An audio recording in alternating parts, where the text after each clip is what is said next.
Ang Voynich Manuscript ang pinakamisteryosong aklat sa buong mundo dahil walang nakakaalam kung paano basahin ang mga nakasulat sa librong ito dahil ang mga letrang ginamit sa librong ito ay hindi matukoy dahil walang kahit anong lengguwahe sa buong mundo ang tumutugma sa mga letra ng librong ito.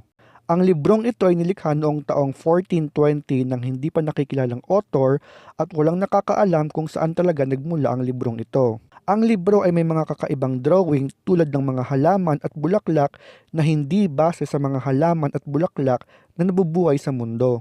May mga drawing din ito ng mga babaeng sabay-sabay na naliligo sa kulay green na tubig sa banyo na hugis bituka.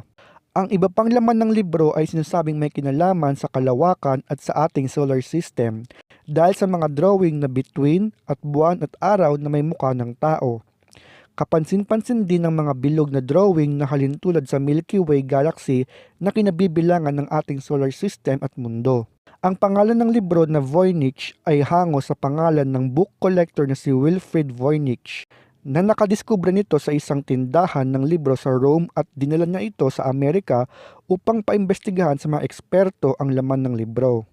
Ang librong ito ay may 240 na pahina at nagsisilbi pa ring misteryo dahil walang kahit sinong tao sa mundo ang kayang bumasa nito.